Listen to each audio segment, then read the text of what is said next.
नमस्कार, दिन भर की बड़ी खबरों में आपका स्वागत है। मैं हूं आंचल। आज इस बुलेटिन में बात होगी देश की सियासत में कांग्रेस के बड़े खेल की। यहाँ पे सरकार खुद सेशन को डिस्टर्ब कर रही है। संसद में हंगामा कर घिरी बीजेपी की। सोनिया गांधी जी, इनको देश से माफी मांगनी चाहिए। देखेंगे कैसे बंगाल में चुनाव आयोग का फैसला घिरा सवालों में। महाराष्ट्र में कब होंगे बीएमसी चुनाव, जानेंगे क्या मनरेगा को खत्म करेगी मोदी सरकार। और बुलेटिन के आखिर में बात करेंगे सीएम स्टालिन ने बीजेपी को दी क्या चेतावनी। लेकिन दिन भर की तमाम बड़ी खबरों से पहले एक नजर आज की सुर्खियों पर। ममता बनर्जी पर पोस्टर जारी कर घिरी बीजेपी। हिटलर के साथ की थी ममता की तुलना, टीएमसी ने उठाए सवाल। बिहार में हुआ बड़ा फेरबदल, संजय सरावगी बने बीजेपी प्रदेश अध्यक्ष। 2005 से लगातार हैं विधायक। थाईलैंड के अफसरों के पास पहुंचा लूथरा बंधुओं का केस, कानूनी मानवाधिकार के पहलुओं पर होगा विचार। गोवा क्लब के मालिक है लूथरा ब्रदर्स। रुपए में गिरावट का दौर जारी, $1 के मुकाबले 90.75 पर आया। विदेशी फंड्स की निकासी से गिर रही वैल्यू। और शेयर बाजार में भारी गिरावट, 54 अंकों की गिरावट के साथ 85,213 पर बंद हुआ सेंसेक्स। तो वहीं 19 अंकों की गिरावट के साथ 26,027 पर बंद हुआ निफ्टी। ये तो थी सुर्खियां। अब बात आज की सबसे बड़ी खबर की। कर्नाटक में मिली जीत के बाद अब कांग्रेस की नजर 5 राज्यों के चुनावों पर है। इन चुनावों में कांग्रेस के पास खोने को कुछ भी नहीं है, लेकिन पाने को वो 3 राज्यों में अपना सीएम बनवा सकती है। और इसी के चलते पार्टी बड़ी रणनीति बनाने में जुटी हुई है। इस बीच ये खबर सामने आ रही है कि कांग्रेस सांसद प्रियंका गांधी की जनसुराज पार्टी के चीफ प्रशांत किशोर के साथ बैठक हुई, जिससे बीजेपी के अंदर चिंता दिखाई दे रही है। तो क्या है पूरा मामला, जानेंगे इस रिपोर्ट में। 3 महीने के अंदर देश के 5 राज्यों में विधानसभा चुनाव का ऐलान होने वाला है और ये तय माना जा रहा है कि चुनावों में बीजेपी को बड़ा झटका लगने वाला है। विपक्ष ने रणनीतिक चूक नहीं की तो 5 ही राज्यों में बीजेपी की हार तय मानी जा रही है और कोई सियासी चूक नहीं हो, इसके लिए कांग्रेस अभी से ठोस रणनीति तैयार कर रही है। इस बीच ये खबर सामने आ रही है कि जनसुराज पार्टी के चीफ प्रशांत किशोर की कांग्रेस सांसद प्रियंका गांधी के साथ बैठक हुई है। ये बैठक करीब 2 घंटे तक चली और जब प्रियंका गांधी से इसे लेकर सवाल किया गया तो उन्होंने कहा, मुलाकात की खबर आ रही है। ये कोई न्यूज़ है? आप ये नहीं पूछते कि यहाँ पे सरकार खुद सेशन को डिस्टर्ब कर रही है। प्रियंका ने पीके से जुड़े सवाल का जवाब तो नहीं दिया। इसके बाद ये माना जा रहा है कि जल्दी ही जनसुराज का कांग्रेस में विलय हो सकता है। दरअसल प्रशांत किशोर ने जनसुराज पार्टी बनाई थी और बिहार में उनकी पार्टी 238 सीटों पर चुनाव लड़ी, लेकिन 236 उम्मीदवारों की जमानत जब्त हो गई थी। ऐसे में पीके को भी इस बात का एहसास है कि बिना किसी सहारे के वो सियासी मैदान में टिक नहीं पाएंगे और जिन राज्यों में अब चुनाव होना है वहां तो उनकी पार्टी का वजूद भी नहीं है। प्रशांत किशोर भले ही सियासत में कामयाब नहीं रहे हों, लेकिन उन्हें चुनाव की रणनीति बनाने के मामले में जरूर महारत हासिल है। ऐसे में पीके और प्रियंका गांधी के बीच हुई इस मुलाकात ने बीजेपी की चिंता बढ़ा दी है। ये बात तो आप जानते ही हैं कि अप्रैल 2022 में भी प्रशांत किशोर की सोनिया गांधी के आवास पर राहुल और प्रियंका गांधी के साथ बैठक हुई थी। उन्होंने कांग्रेस नेतृत्व के सामने एक प्रेजेंटेशन भी दिया था, लेकिन तब कांग्रेस नेतृत्व के साथ उनकी डील नहीं हो पाई थी। लेकिन अब पीके को सियासी विकल्प की तलाश है। ऐसे में बड़ा सवाल है कि आने वाले समय में कांग्रेस और प्रशांत किशोर के रिश्तों में कोई नया मोड़ देखने को मिलेगा। फिलहाल सबकी निगाहें पीके के अगले कदम और कांग्रेस के फैसले पर टिकी हैं। पीके के साथ कांग्रेस की डील ने बीजेपी की चिंता बढ़ा दी है और इसका असर बीजेपी नेताओं की बौखलाहट में दिखाई भी दे रहा है। बीजेपी सांसदों ने ही सदन में हंगामा मचाकर दोनों ही सदनों को ठप कर दिया। संसदीय कार्य मंत्री किरेन रिजिजू और बीजेपी अध्यक्ष जेपी नड्डा खुद ही अपने सांसदों को उकसाते हुए दिखाई दिए, तो कांग्रेस ने बीजेपी को तीखा जवाब दिया। तो क्या कुछ हुआ आज संसद में, जानने के लिए देखिए रिपोर्ट। संसद के शीतकालीन सत्र के अंतिम सप्ताह की शुरुआत हो गई है, लेकिन आज संसद में सत्ता पक्ष का हंगामा दिखाई दिया। एक दिन पहले दिल्ली में कांग्रेस की वोट चोर रैली में कुछ लोगों ने कथित रूप से पीएम मोदी के खिलाफ नारेबाजी की, जिसे लेकर दोनों ही सदनों में बीजेपी सांसदों ने हंगामा खड़ा कर दिया। सोनिया गांधी और कांग्रेस अध्यक्ष से माफी की मांग करने लगे। राहुल गांधी की माफी की मांग की। आदरणीय सोनिया गांधी जी, इनको देश से माफी मांगनी चाहिए। कल कांग्रेस के रैली में प्रधानमंत्री मोदी जी का कब्र खोदने के लिए बात कहा गया है। ये इस देश के लिए बहुत दुखद समय है कि कांग्रेस पार्टी ऐसा शब्दों का इस्तेमाल करते हैं। लेकिन जब लोकसभा में कांग्रेस के सांसद वेणुगोपाल ने सवाल किया कि क्या कांग्रेस के मंच से पीएम के खिलाफ कोई नारा लगाया गया, क्या कांग्रेस के किसी नेता ने पीएम के खिलाफ नारेबाजी की, बीजेपी के पास क्या इस बात का कोई सबूत है कि कांग्रेस के नेता ने पीएम पर कोई अभद्र टिप्पणी की, कांग्रेस नेता के सवाल पर किरेन रिजिजू बगले झांकने लगे। वो कोई जवाब नहीं दे पाए। वेणुगोपाल ने कहा कि किसी और के बयान को कांग्रेस का बयान बताने की कोशिश हो रही है। कांग्रेस की इस तरह की परंपरा भी नहीं है।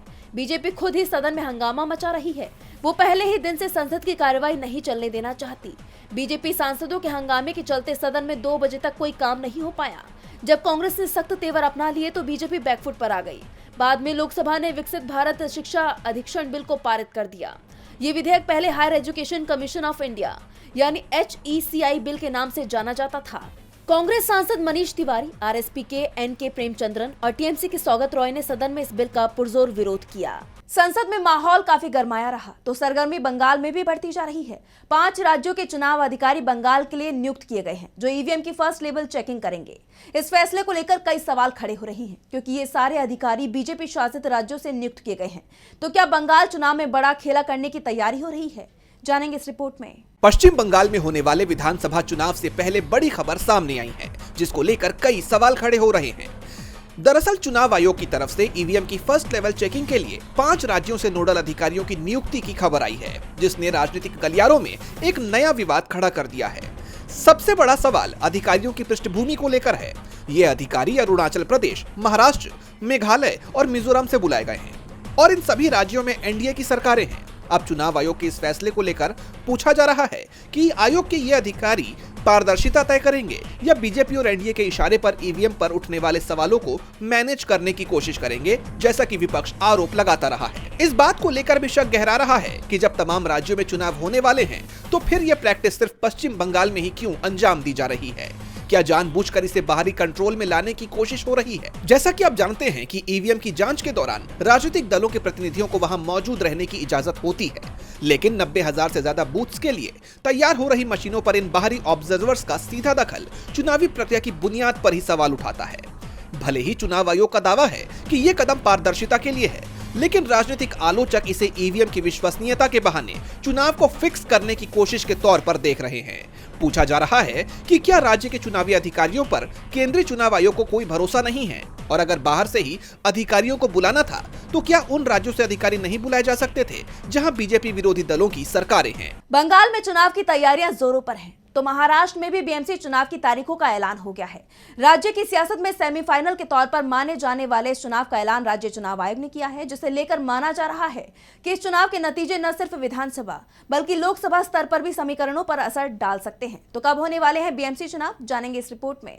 महाराष्ट्र की राजनीति का सेमीफाइनल माने जाने वाले मुंबई महानगर पालिका यानी बीएमसी समेत 30 नगर निगमों के चुनाव की तारीखों का ऐलान कर दिया गया है। ये चुनाव काफी वक्त से लंबित थे।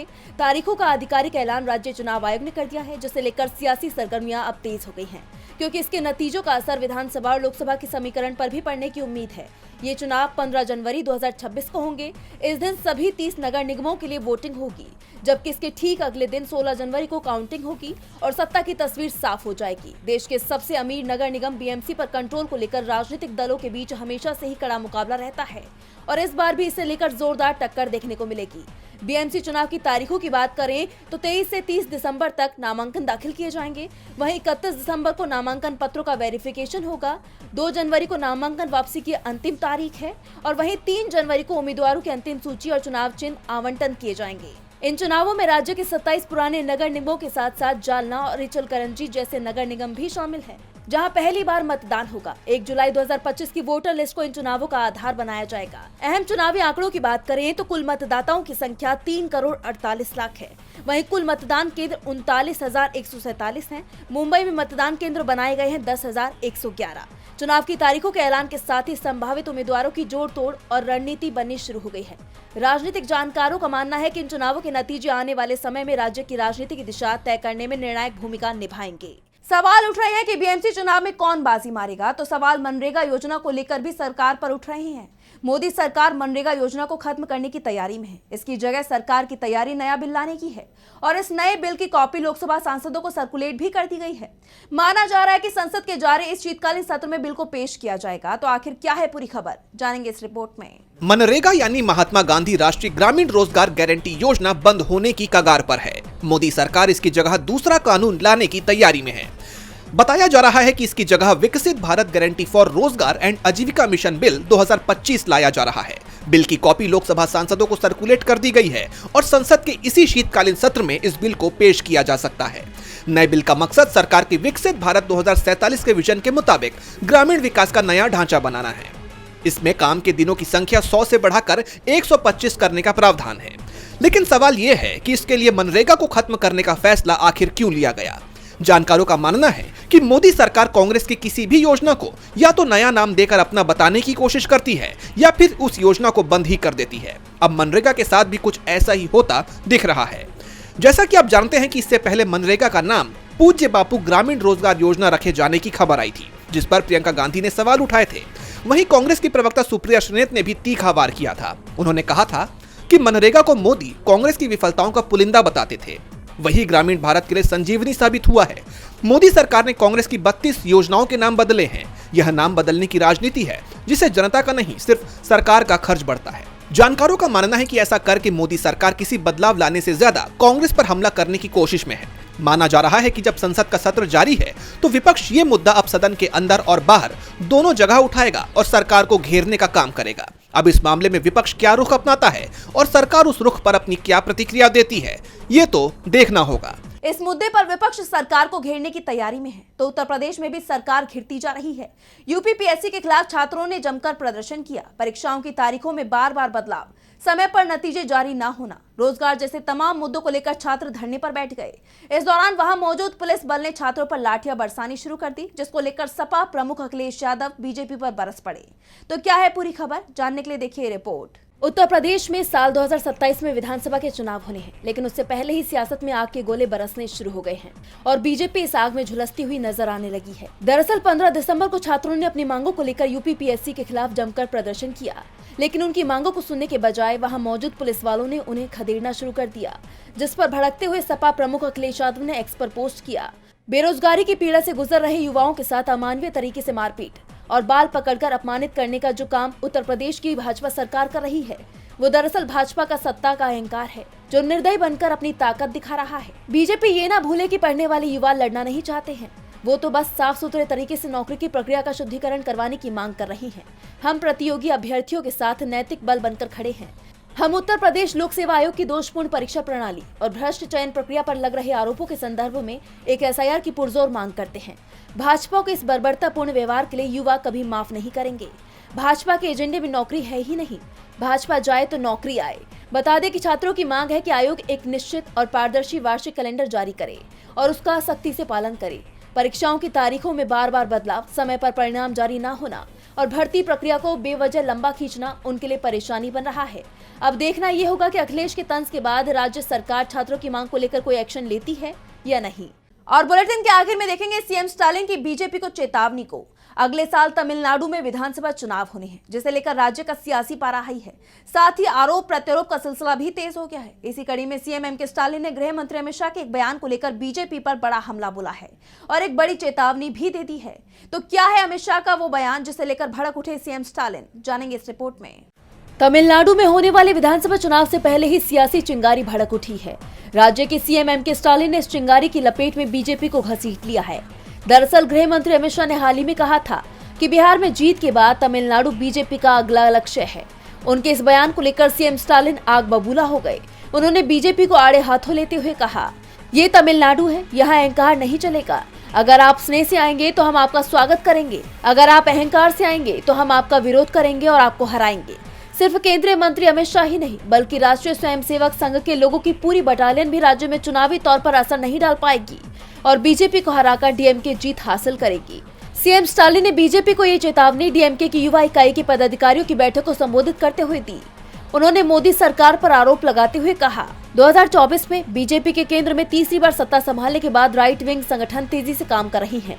वो झूठ, बदनाम करने वाले और पिछड़े विचार फैला रही हैं। इस घटना से निपटने के लिए पार्टी को जोरदार कैंपेन चलाना होगा और अपने सिद्धांतों को फैलाना होगा। हमारी ड्यूटी सिर्फ तमिलनाडु और तमिल भाषा की रक्षा करना नहीं है, हमारी ड्यूटी पूरे भारत और इसके प्लूरलिज्म की रक्षा करना है। डीएमके अकेली राज्य पार्टी है जो पूरे भारत में बीजेपी के खिलाफ विचारधारा के आधार पर लड़ रही है। सीएम स्टालिन के हमले के बाद से बीजेपी घबराई हुई दिखाई दे रही है और ये साफ हो गया है कि तमिलनाडु में डीएमके बीजेपी को पैर नहीं फैलाने देगी, साथ ही किसी तरह का अहंकार नहीं सहेगी। अब देखना होगा कि स्टालिन के वार के बाद बीजेपी का क्या रुख होता है। तो आज इस बुलेटिन में इतना ही। आप देखते रहिए डीवी लाइव। नमस्कार।